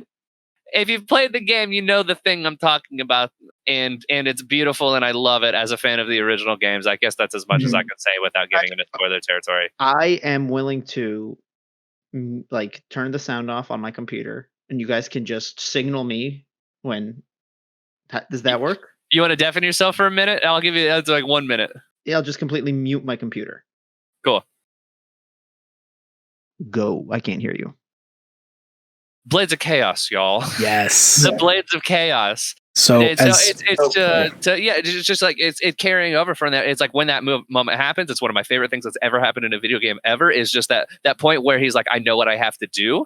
right. And he goes back and he's in the boat. boat right And back. the Yeah. there, and it's incredible, So, and I love it. And then you get it for the first time, and he's swinging it around. I was like, ah! for me, I didn't have a PS2, so I never played the originals. Oh, So I'm even right for there me with as you. somebody Right there that with you. even as somebody that didn't play them, I was still hyped for them. Oh, Right, that's where I am absolutely. too. I had a PS2, and I never played. I played a PSP one. I think it's called Chains of Olympus. I don't know. It was free. I played it Yeah. yes. regardless. So the Blades of Chaos hit for me, like you said, Alec, and I was freaking out, and I didn't even play Right. these Dude. damn games. Like, I was yeah. losing my mind. I was losing my mind. Like it was to the point where I was playing on my couch, right? And then it's like when it gets in the boat and Athena shows up, and that's when it kind of hits me. I was like, he still has the blades. And then I'm sitting there, and I was literally, I got up and I started pacing around my living room. I was like, no fucking way is this about to happen. Like we're actually about to go get the blades again. We're gonna do that again, and then you get into the forest where they all start coming and use it for the first time. And you're swinging around, and I was like, they adapted all of the old moves back into this game, and it's so cool. I love it so much. Oh my god. Use right now. Oh. So remember those creative differences we talked about? They're due. They're very due. Also, It's one more spoiler incredible. thing. One more spoiler thing. So the five of us have finished it all the way to the end, right? Yeah. Okay, so Loki. What did you Oh, guys think yeah. of that? That's wild. That's insane. Yeah. That's a crazy note to go out on. That's Like, okay, that's like- a big plot Like if hole. you just would have, I know. if I didn't play the game, and that got Mhm. spoiled to me, I've been like, that's cliche, that's stupid. But Right. the way that they works so tell well. that story, the way they weave that narrative, you're like, no shit, that's Loki. Like you, it makes so much sense. It's brilliant. I love What's it. funny is that you're like, oh yeah, duh. Where I got to that moment, and I was like, again, I was just like, no fucking way. I was Right. like, oh my god. Bring Jordan back. Yeah. I was gonna say we gotta bring Jordan back. We Yeah. gotta bring Come back. Jordan back. Come back to us. Back. Yeah. Like, bring him in. Come in. Just based on your facial and hand expression, like Chris, you could have been talking about like a bloody anus, and I would have been like, this guy is having fun with it. Whoa! That's not a sentence that we want to say. You could have been talking about a bloody anus, and he was having fun with it. No, you know, like, No. he made it look so like I'm like, damn, like what are you talking I know what you mean. about? I know what you mean. Right. You're gonna love this game, Jordan. It's so good. All right, when I'm trying to beat it, I'm trying to make it the last PS4 game I play. And I will also admit that any argument I make tonight has to be taken with a grain of salt. And I will also, once I beat the game, I will go back to this section and just listen. We need the Jordan Deeb checkup on God of War, and once you finish, Yeah. for sure. Yeah, and so I will give about halfway through the game, again, with a grain of salt. I'll give, I mean, does anyone else have anything to say? The only thing I want to Said a say lot. is go watch the Raising Kratos documentary.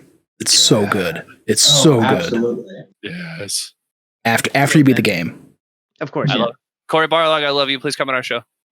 please. So I'm going to give my one argument as to why I think Last of Us and God of War should be swapped. And again, I know this is coming from the guy that hasn't fully played the game. And it's not me ragging on either game or saying one game did anything better. I think it's that I think God of War couldn't have existed without Last of Us. 2, I do think that, and I understand that the PlayStation Plus collection is going to be for gamers. I get that. But I do think that The Last of Us is a game that is appealing to no one. Like I told that story about my cousin, who by no means in her life is a gamer, probably has never played a video game outside of like families playing Mario Kart together. Right.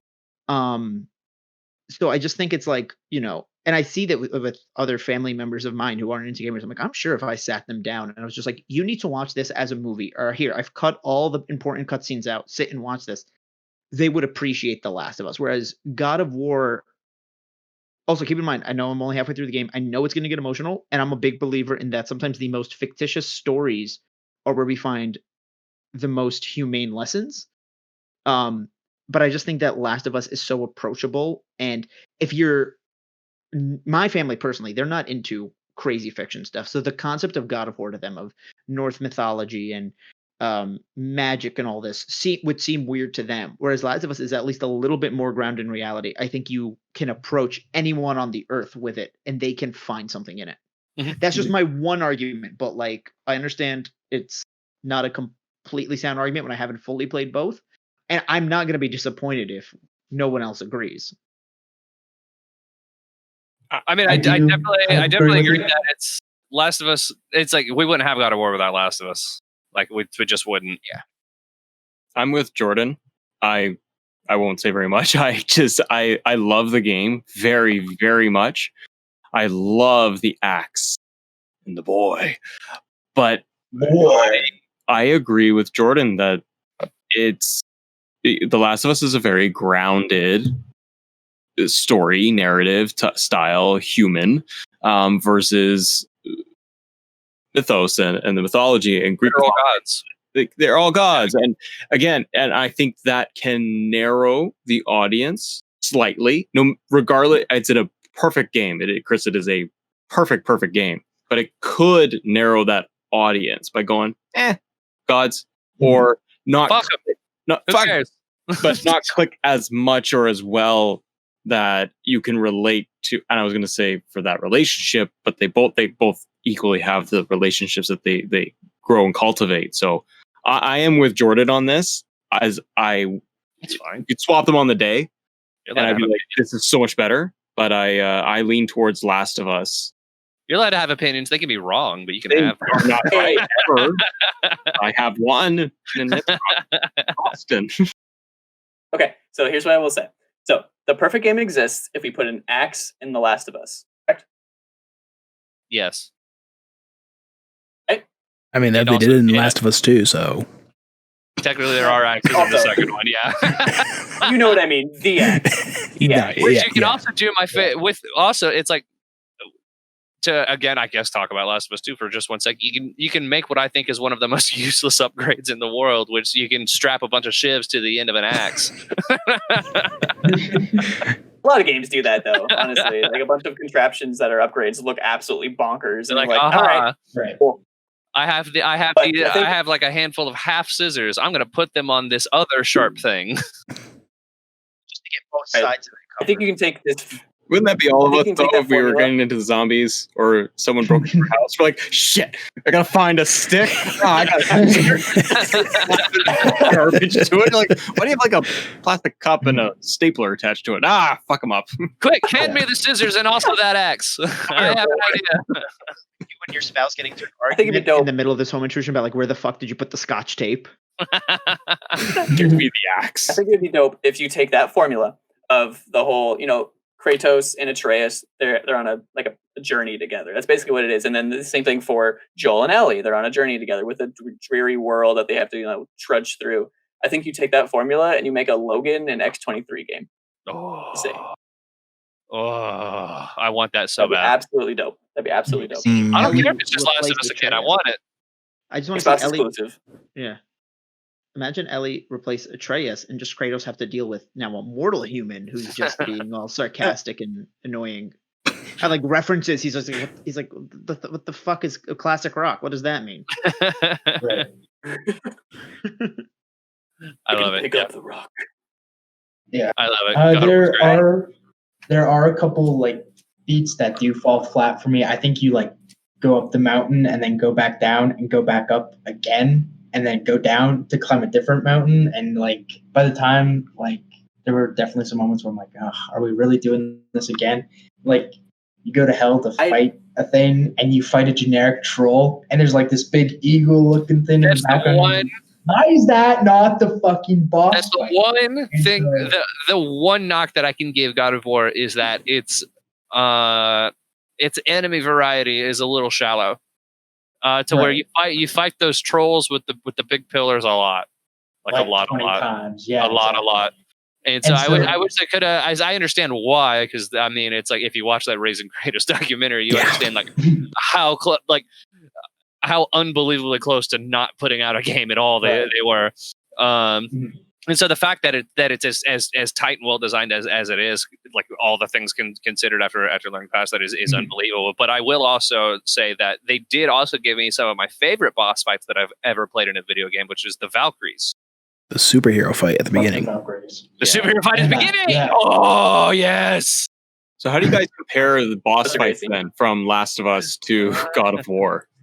Chris is losing his marbles. That's so terrible. good. But if you're talking That's boss terrible, fights never and there are different mechanics and all of that, but if they're like Josh is like, well, a little repetitive or just kind of generic, how does the boss fights stand out to you guys comparing those I two can only games? really think of two boss fights from both Last of Us games, which is you had the cannibal dude in the first one, voiced by Nolan North, and then you had the Rat King from Last of Us 2, and that's about it. Whereas God of War is kind of a series known for having lots of boss fights. Right. God of Those are War their is still set pieces. a video game. Like their boss fights are very traditional. I'm not gonna say that's a knock or a positive. It's just what it is. Whereas Last of Us tried to be a little bit more abstract. Because I feel like you could argue that in some levels, like the first time you meet a bloater, it feels very boss-like, but the gameplay doesn't fully change enough. Yep. So yeah, Last of Us, I just one thing has those traditional boss fights. So it's comparing apples to oranges very much. Mm-hmm. So I'm gonna lean God of War because I like those better. But I mean, But yeah, like that's like there's a little bit of fat on God of War, whereas I think The Last of Us is a completely lean and complete package with multiplayer and Left Behind on top. But also one thing I want to mention, the RPG elements. Like I played through this game my first time just running through the story because I didn't care. At the time I was like, I don't want to focus on equipment. I'm like really enthralled like in this story and it's like, hey, upgrade this. I'm like, I don't want to do it. And then I came back after New Game Plus got added and I was living with my roommate and he's super into RPG elements. And so he's like, wait, actually take me through these menus. Let's see what each of these items do. And like, I was kicking ass. I was like, holy shit, you just like changed the game completely for me just by like going in, adding rune attacks, adding like different stuff to your gear. All the armor sets in this game are very cool too. The way you acquire them, pretty cool. And so, yeah, I think the RPG elements are really well done. They can get in the way of the story, but also shout still playing through it. out to. Oh, go ahead. Sorry. I was just gonna say, someone's still playing through it. I'm finding the RPG elements. I'm not gonna say they're not bad by any means, and I'm using them a little bit, but I think there's too many of them. Like it's not a game that I agree. I wanted to jump into and be like, okay, now let me do. Like I like the upgrade tree because I think every game has an upgrade tree now. Last of Us has it to an extent. Spider-Man has it, but the whole what bow am I gonna give Atreus, and then what bottom axe am I gonna use? And like my rune attacks I have down. I don't think I'm changing them. I'm just gonna keep upgrading them. I don't mind upgrading. They do give you a lot of options for a lot of things, but also it's a game that I don't think you necessarily have to spend too much time min maxing. Typically, it's like I hit about the 3/4 way through the game, and I was like, "This is the stuff I'm using for the rest of the game," and that was just kind of where I was at. But I did also want to give a shout out to the New Game Plus for God of War, which they added, I think, like a year after the game came out or something.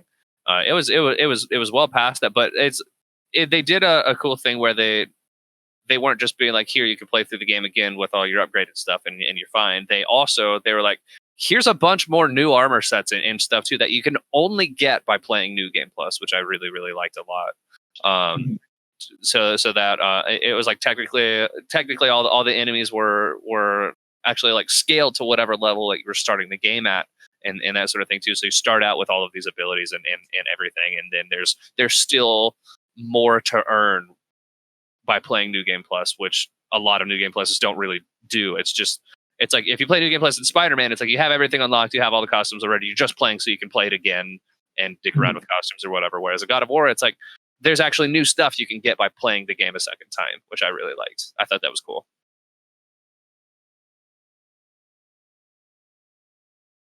Okay. 10 out of Any 10. last thoughts? 10 out of 10? Perfect game. 9.5. There you have it. 9.7. 10 out of 10. Come on now. IGN, 10 out of 10. 10 out of 10. Oh, you want me to read off the list as it is, the entire list as it stands, and then we'll plug in Blops 3 and the Insane Trilogy. How's that sound? Sounds Sounds good. All right. The last place, because no one freaking played it. Last Guardian. Oh yeah. Sounds right. Then Monster Hunter World. Bloodborne. Oh, no. We switched that. It was Infamous Second Son, and now Bloodborne. Days Gone. Battlefield 1. Fallout 4. Detroit Become Human. Final Fantasy 15. Ratchet and Clank. Mortal Kombat X. Way too high. Until Dawn. Batman Arkham Knight. Uncharted 4, A Thief's End. Resident Evil 7. Way too high. Persona 5. The Last of Us Remastered. God of War. Now, You know, do it we just want occurred to to? me. Do we want to swap Uncharted and Resident Evil? I know we had talked about that towards the beginning. Honestly, I'm down. Personally, I will vote right now for that. I'm down with it too, actually. Yep. well, All right. personally, I'd even take it underneath The Last of Us.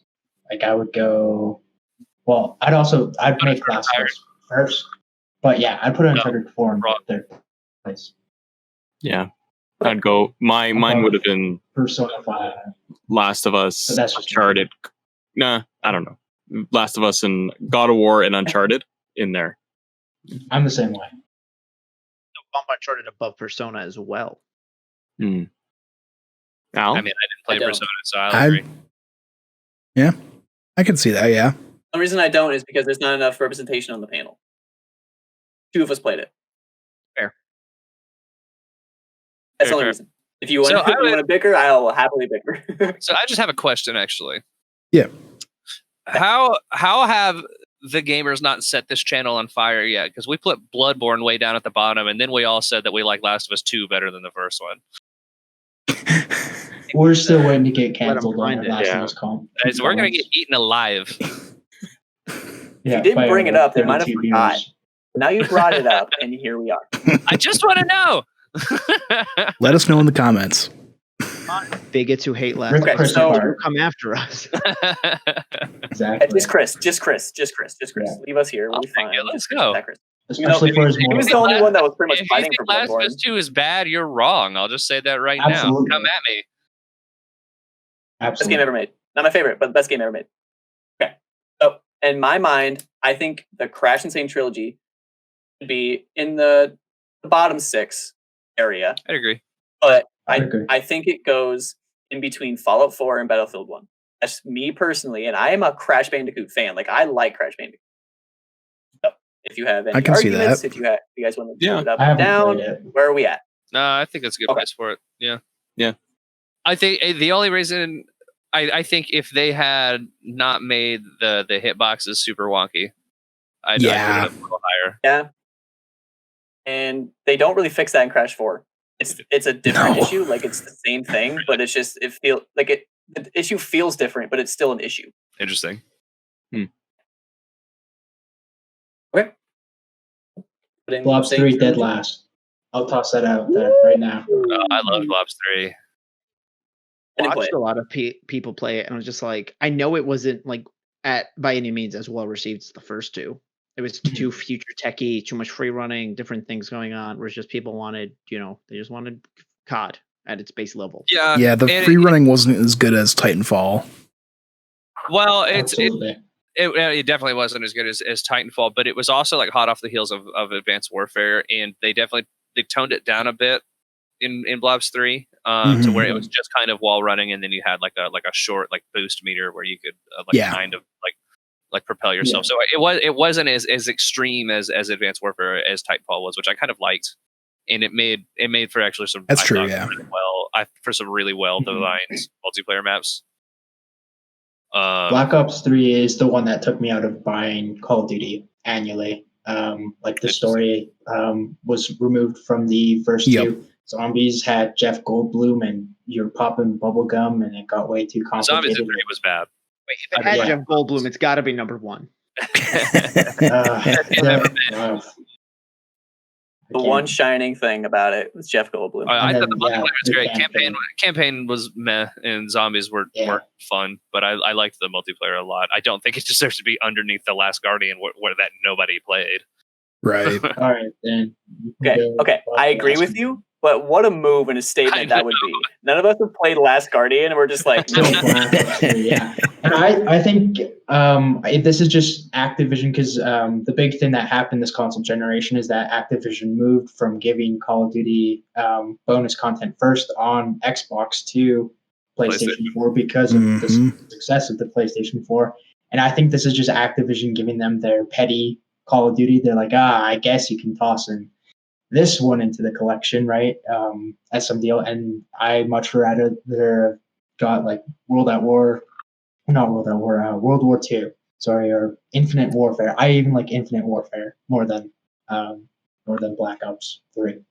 Because even Infinite Warfare had Troy Baker, right, as the main guy.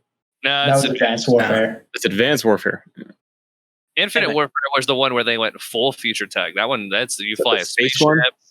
Yeah. That one's got I heard it's got a decent story mode. Mm-hmm. It's got Jon Snow as the villain. Perfect. Why not? So we're ranking it. David Hasselhoff. Space. No Jeff Goldblum, but David Hasselhoff. Oh. My mistake. All right, where are we putting it, fellas? I mean, like above Last Guardian is fine with me. Below I like Last the game a Guardian. lot, but Yeah. Or like not last, but second to last. We're okay with that.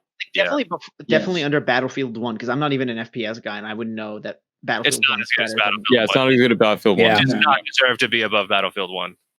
Absolutely. as long as I'm it's just below curious. there. I'm just curious. Who would vote to put it below Last Guardian? I would. Just for the statement. I like So I just need one more for a tie. There it is. We got three. Hell yeah. What do we do? Come on. Back, come What do on. we do? What do we do? Oh, peer pressure. Eat Nah. it. I'm going to say this, as someone who's played neither, I'm going to play one of these games when I get the PlayStation Plus collection. It's now Black Ops 3. There it is. Oh. It's not a half a decade old Call of Duty game. Because they announced that they were putting Black Ops 3 on the collection. I was like, ooh, I'm going to play it again. I enjoyed it. Zombies campaign. I'm bored. Like, There's only so much space in my hard drive. Yeah, That's fair. true. Limited hard drive. Yeah, wait, have they So- said if these games are I'll ask it this downloadable way. or if they're streamed? I think they're I think they're downloaded. downloadable. Downloadable. Got it. I hope they're So downloadable. not happening. Honestly. I don't believe they're So streamed. I'll- It's my understanding that I'll they are. ask it.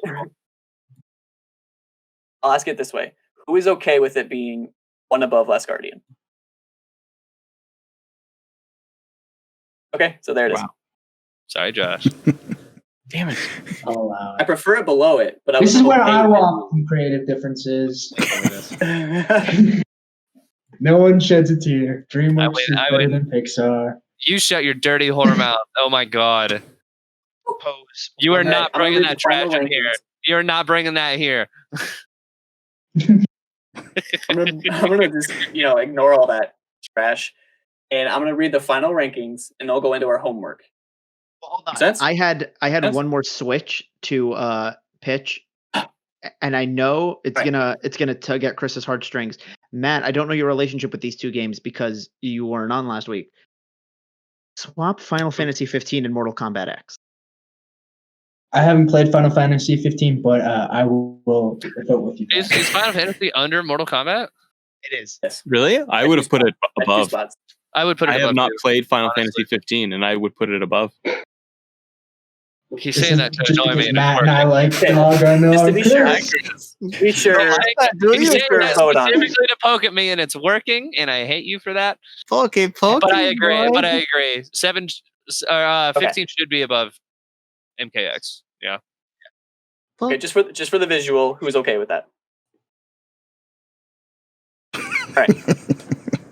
Some of us are actually okay with it. And one of us is just wants to piss Chris off. That's two of us. Oh, I guess two of you. Okay, because I was talking about Josh. I'm gonna go get a glass of milk out of my carton like a normal person. Yeah, do it. I'll get my bag milk, my weirdo bag milk from my store. Seriously, that would be amazing. Go get your bag milk. Bring it on. Let us see it. That would be great. Guys, what if we start a WayPoint I'll read off the OnlyFans, link. but it's just pictures of bagged milk? Do you see how immediately he got gassed? Like when I'm you're like, gonna "Go do it," and he's read just like, It's so far. It's an effort. There's Yeah. going to be a whole There it thing is. on that. Don't worry. It's Number coming. 20. Number 20, Last Guardian. Number 19, Blobs 3. I'm not going to say the number anymore because I don't have the numbers on here, and I'm going to screw that up. So, after Last Guardian is Blobs 3, and it's Monster Hunter World, and it's Infamous Second Son, and it's Bloodborne, and it's Days Gone, and it's Battlefield 1, and it's Insane Trilogy, and it's Fallout 4, Detroit Become Human, Mortal Kombat X, Ratchet and Clank, Final Fantasy 15, Until Dawn, Batman Arkham Knight. Did we move Uncharted or did we move? Yeah, so this is Resident Evil 7. Combat. Resident Evil 7, Uncharted 4: Thief's End, Persona 5, The Last of Us Remastered, God of War. What do we think overall about this list? "That's a hell of a It's list." a really great like that. list. Yeah, Great list. It's very balanced. I think we did it. I I'll think we swap did it. some things. I think we we did nailed it. We did it, boys. Did something. Well done. Well done, gentlemen. All right. So I asked most of you to do homework. Some of you did it. But I think we all I have did it. suggestions. Alec, I had to remind you for the show. I'm outing you right now. I'm outing you right now. That's fine. Alright. I'm a procrastinator. I always have been.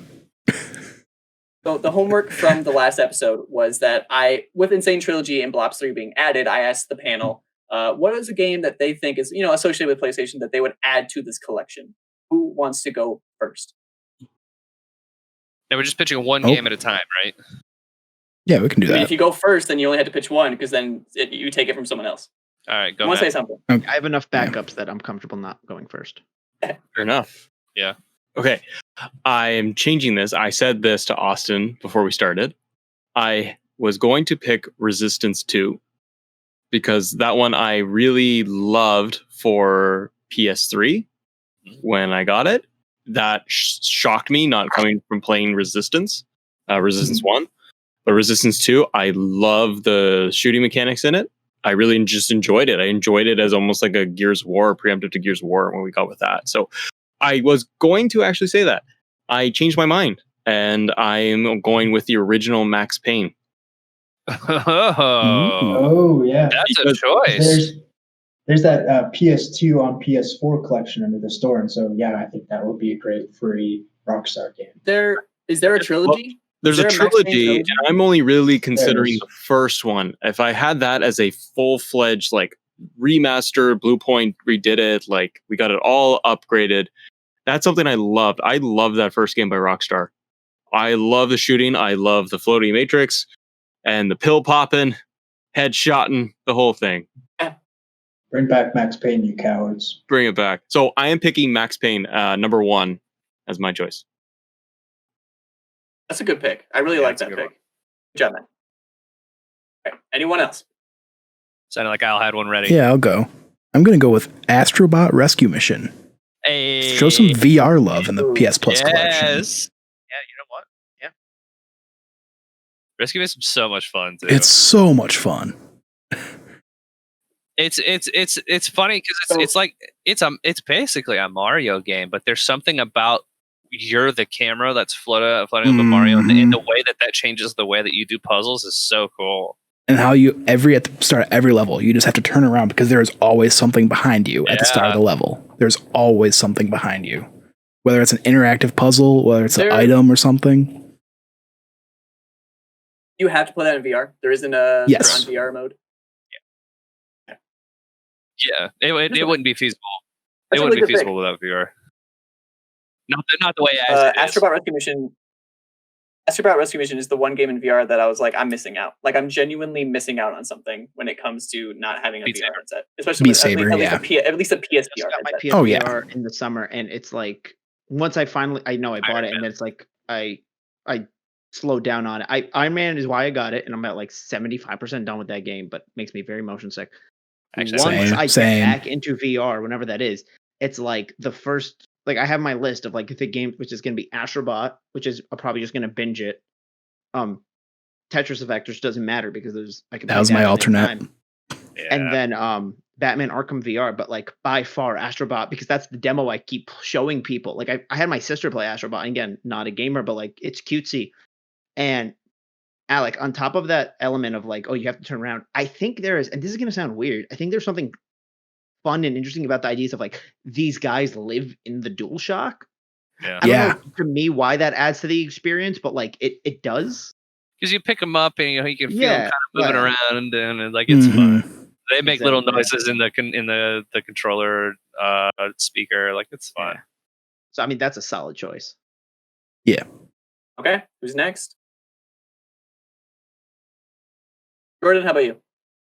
Okay, I am gonna say Horizon Zero Dawn. You know, we have Horizon Forbidden West. I think today was actually confirmed in a launch trailer for the PS5. It's coming the second half of 2021.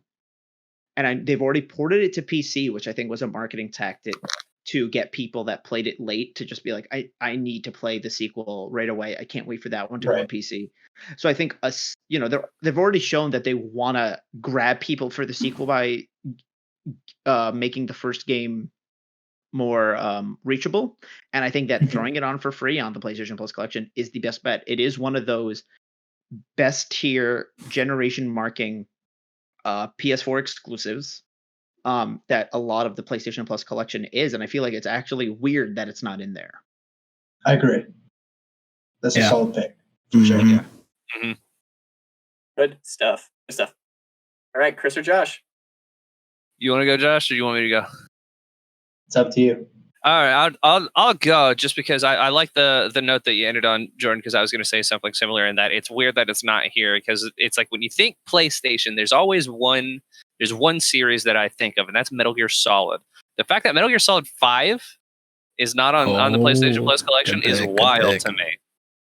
And I mean I think it's not the best story that Metal Gear has, but I do think it is Metal Gear gameplay. Like it's just gameplay wise, it's the best thing that Metal Gear that Kojima has ever made. It's the perfect stealth sandbox game to really. It's where I mean, it's just I could sing its praises forever and ever, and I know we're running short on time, but Metal Gear Solid 5 is my pick. I even got my little Metal Gear watch face on right now because it's so good. If it turn on, yeah, there we go.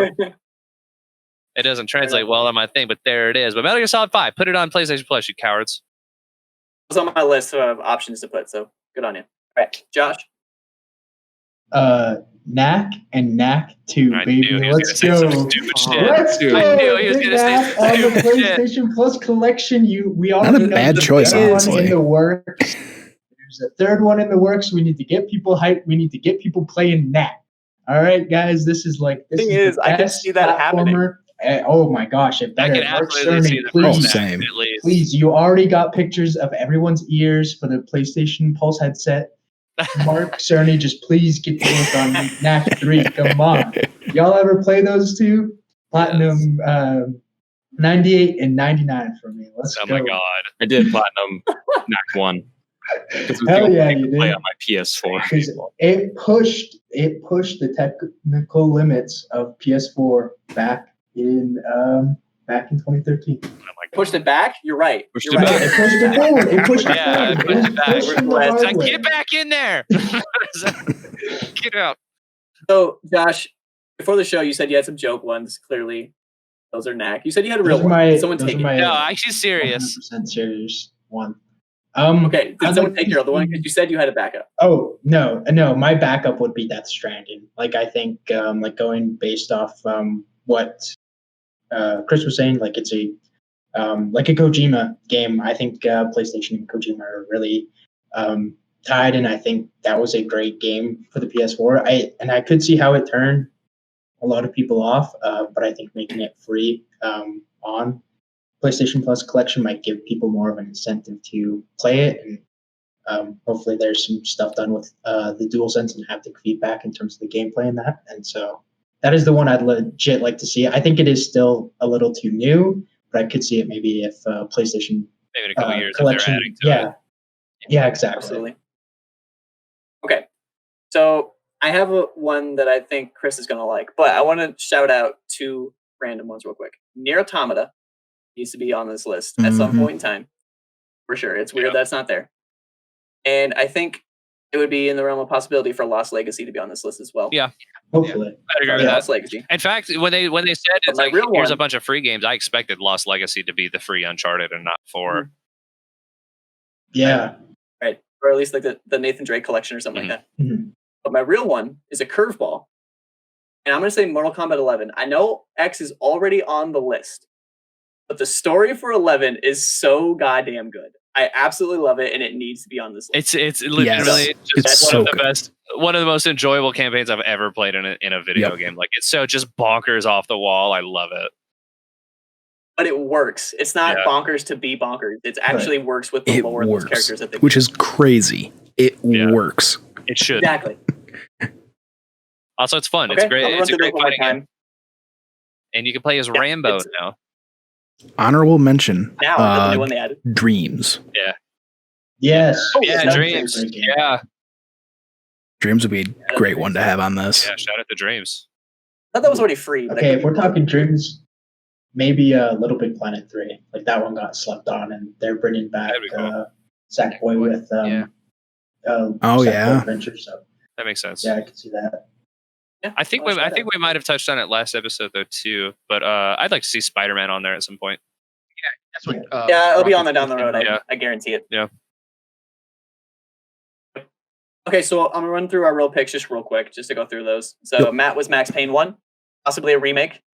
Alec was the VR game, Astrobot Rescue Mission. Pretty good, solid pick. Gordon was Horizon Zero Dawn. Pretty weird that's not on there already. Chris was Metal Gear Solid 5, which was on my list to possibly use as well. Josh had Knack 1 and 2, as well as Death Stranding, Love to because see it. he had to, shout out Knack. He just had to. And then mine was Mortal Kombat 11, because that narrative is great. Yeah. There you have it, folks. You have the entire rankings of the PS Plus collection. Definitive rankings, some may say. I think we did well. I think we nailed it. So, thanks for watching. Anybody Another thinks divided camera. differently, they need to be arrested. I'll fight you. Personally. Give me your address. If you think differently than this, No. toss hands. Oh my god. Thanks, everybody. Remember, everyone, Josh will Bye-bye. fight you. Josh will fight you. You will fight him. You're gonna fight him. Chris and I. I'll only fight you if it's about Mortal Kombat. Terrible tag team. I'm turning off the recording. This is dumb.